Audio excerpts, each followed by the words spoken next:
பார்க்கும் போதுதான் எனக்கு ரெண்டு விஷயம் தான் ஞாபகம் வரும். ஒண்ணு காலு, இன்னொன்னு காரு. அந்த அம்மா ஜெயலலிதா அம்மா இருந்த வரைக்கும் அந்த அம்மா காலு, அந்த அம்மா இறந்த பிறகு மேயர் சசிகலாவோட காலு, திரு டிடிவி தினகரன் காலு, திரு மோடியோடைய காலு, திரு அமித்ஷாவுடைய காலு.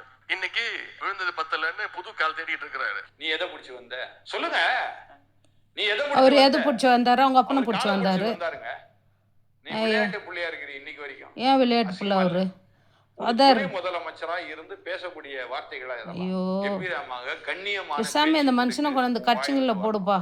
இவரு ஒரு கிறிஸ்தவனுக்கே ஒரு லாக்கி கிடையாது நிஜமாவே. இவர் என்னத்துக்கு இதெல்லாம் வந்து பேசின்னுக்கிறாரு? அவன் எதை பிடிச்சி வந்தான்னு சொல்லிட்டு, அவன் எதை பிடிச்சி வந்தான்? அவங்க தாத்தானை பார்த்து வந்தா, அவங்க அப்பனை பார்த்து வந்தா, எல்லாத்தையும் பார்த்து வந்தா, எல்லாருக்கும் நல்லது தான் செஞ்சுன்னுக்கிறான். இவங்கள பற்றியெல்லாம் பேசினா இந்த ஃபாதருக்கு என்னத்துக்கு எரியுது?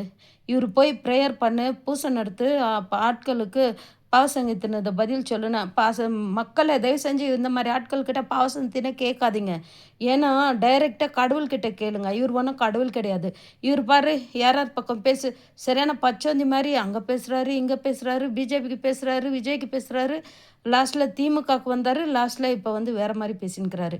இந்த ஃபாதர் சரிப்பட்டு வரல. இவருக்கு காசு பத்தலை போலகுது. ஃபாதர் இன்னும் எவ்வளோ தான் நீ சம்பாதிக்க போறியோ, இன்னும் எவ்வளோ தான் கொள்ளடிக்க போறியோன்னு தெரில. ஃபஸ்ட்டு உன்னை அடிக்கணும் ஃபாதர். ஃபஸ்ட்டு மனசு ரொம்ப கஷ்டமாகுது. நீ எதில் வந்தாலும் சும்மா நோண்டுற நீ ஆட்களை. என்னத்துக்கு நீ அதெல்லாம் பேசின்னுக்கிற? உனக்கு யார் அதெல்லாம் ரைட்ஸ் கொடுத்துருந்து? நீ எதால கேட்டுக்கிற பார்த்துக்கோ. ஆமாம், அவங்க கட்சியிலேருந்து பரம்பரையாக அவங்க வந்துன்னுக்குறாங்க, அவங்க கத்துறாங்க. நீ என்னத்துக்கு ப்ரேயர் இல்லாமல் இந்த மாதிரி கத்திக்கிட்டு இருக்கிற? டென்ஷன் பண்ணுற ஃபாதர் நீ என்ன?